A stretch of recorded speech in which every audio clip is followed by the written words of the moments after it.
हमारे यहाँ अक्सर जो गलती की जाती है वो गलती ये होती है कि अगर सामने वाला शख्स यानी आपका पार्टनर आपको लेकर इमोशनल होता है और सेंसिटिव होता है तो उसको कमज़ोर समझा जाता है, और उसको कमज़ोर समझते हुए उसकी बात नहीं तस्लीम की जाती, उसकी कदर नहीं की जाती, उसकी इज़्ज़त नहीं की जाती और उसके साथ गलत बर्ताव किया जाता है। हालांकि वो सिर्फ़ आपको लेकर इमोशनल है, आपको लेकर सेंसिटिव है, आपको लेकर आपसे मोहब्बत करता है, इसके अलावा कोई और दूसरी बात नहीं है। और आप अंदाज़ा कर लें कि वो कितना इमोशनल है आपको लेकर, कितना सेंसिटिव है आपको लेकर, कि आपकी गलत बातों को भी मान जाता है, ठीक बातों को भी मान जाता है, 10 गलत बातों को भी मान जाता है, 20 गलत बातों को भी मान जाता है और उस पर रिएक्शन भी नहीं देता। और अगर रिएक्शन देता भी है तो फिर भी मुआफ़ी तलाफ़ी के अंदाज में कि हो सकता है मुझसे कोई गलती हो गई हो सकता है मैंने कोई ऐसी बात कर दी हो, और वो आपसे मोहब्बत का तलबगार होता है और जवाबन आप उसे कमज़ोर समझते हैं और आप ये समझते हैं कि ये तो मेरे बगैर चूँकि रह नहीं सकता, तो इसके लिए इसके साथ जो कुछ मर्ज़ी करते रहें हम,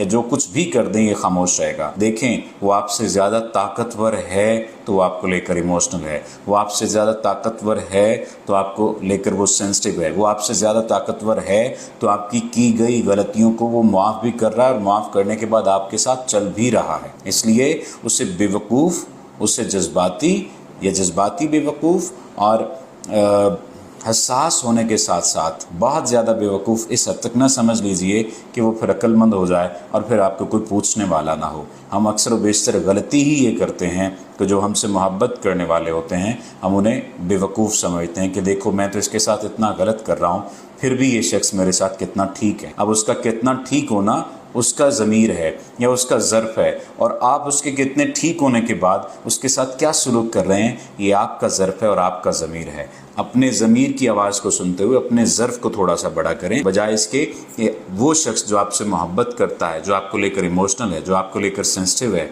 उसको आप कमज़ोर समझें और उसको जज्बाती बेवकूफ़ बनाते रहें। आपका बहुत शुक्रिया।